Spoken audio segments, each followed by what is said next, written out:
In this week's retro pop culture news, Rocky IV is getting rid of SEEKO the Robot.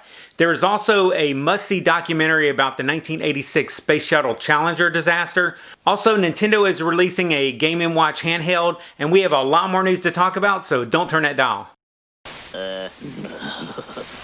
What up to my peoples, and welcome to Retro Crunch, your #1 source for retro pop culture and news. In our first story of the day, and probably my favorite, Sylvester Stallone is working on a brand new version of the 1985 blockbuster hit, Rocky IV. Stallone is making a bunch of changes to the movie. He's going to be adding and removing like a bunch of different clips to make it better according to what he feels that Rocky IV should have been. I like it the way it is. Rocky IV is one of my favorite movies of all time, so I'm a little bit sad that he's making changes to it, but I'm real anxious to see that he's going to be adding a lot of stuff as well. And I'm real excited, except for one recent bit of news. You may remember the robot SEEKO. Thanks, hon. You're welcome. It's a nice song. It's my favorite. You're the greatest. See you, sport. He's a robot butler for the Balboas, and eventually he turned into this like bizarre best friend of Polly. Well, Stallone said that he's going to be cutting that robot scene from his version of Rocky IV, and here's what he said on Twitter. In hindsight, I do see what he's trying to do here.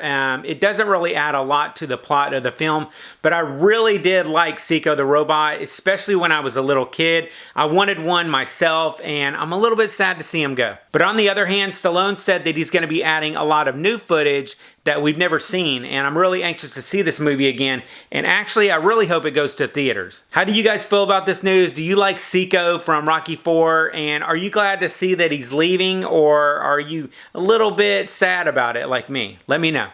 Then next up, on September 16th, Netflix, they're going to be doing a 4-part series called Challenger, The Final Flight, that's going to explore the 1986 Space Shuttle Challenger tragedy, while also detailing the events that led up to that incident. I still remember when this happened. I think I was around 11 years old, and I remember the teacher, she brought in one of those big TVs that you can roll in on the cart, if y'all remember that. Our whole class, they watched the shuttle take off, and then moments later, it exploded, and I know that we were all really confused about what happened next.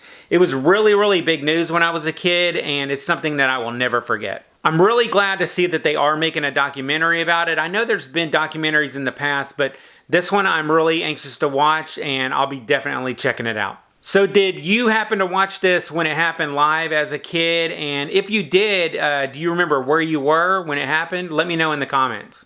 Then here's a few other things that you guys might want to put on your calendar. Starting on September 8th and running for 24 hours, CBS All Access is hosting a Star Trek celebration for the 54th anniversary of Star Trek. It's going to include videos, clips, and even a slew of those cast panels that we all like watching. And it is a must-watch for any Star Trek fan. Then on October 17th, RetroPopLive.com, they're going to be hosting a ton of cool watch parties and celebrity panels, and I think they're going to have some movies that they're going to be showing. And if you are into horror movies or all those scary movies from the 70s, 80s, and 90s, this is probably something that you might enjoy. Then for fans of The Fresh Prince of Bel-Air, there is an online streaming reunion that's going to be coming up. I'm definitely going to watch that. That should be fun. And the cast of Princess Bride is planning to do a table read with the original cast from the movie, and that might be fun to watch as well. If you want to know more about that, check the description down below.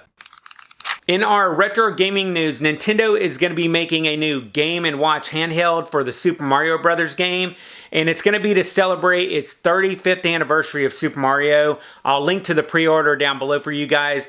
Don't know if it's in stock right now, but once it does come in stock, you'll be able to get alerts on it. Finally, if you're into retro news and nostalgia stuff from back in the day, I'll see you in the next video that is right there. I'll catch you on the flip side, and remember, if it ain't retro, it ain't worth watching.